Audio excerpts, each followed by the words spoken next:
Morning. என் பெயர் சக்தி பிரியா. நான் 6th B படிக்கிறேன். நான் உங்களுக்கு ஒரு கதை சொல்ல போகிறேன்.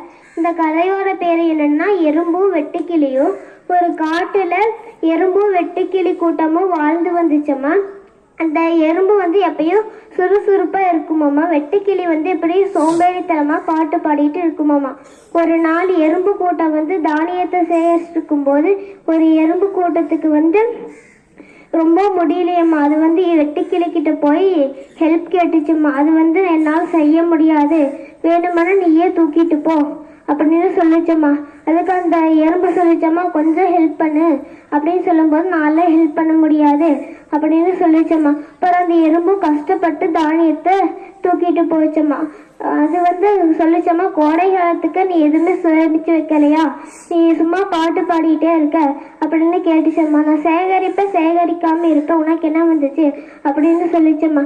அந்த எறும்பு பரிதாபத்தோட போச்சம்மா. அதுக்கப்புறம் குளிர்காலமும் வந்துச்சம்மா.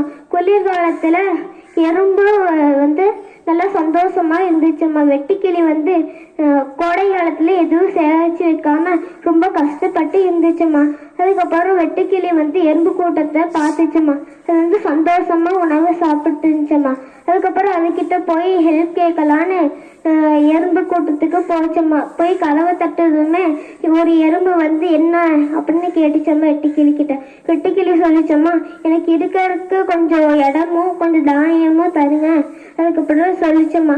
அதுக்கு எறும்பு நீ கோடை காலத்துல எதுவும் சேகரிச்சு வைக்கலையா, நீங்க ஹெல்ப் கேட்டுட்டு இருக்க அப்படின்னு கேட்கும்போது இன்னொரு எறும்பு நீ எதுக்கு இப்படி இருக்க, நான் அப்பயே சொன்னேன்ல நீ எதுவுமே சேகரிச்சு வைக்கல அப்படின்னு கேட்டுச்சம்மா.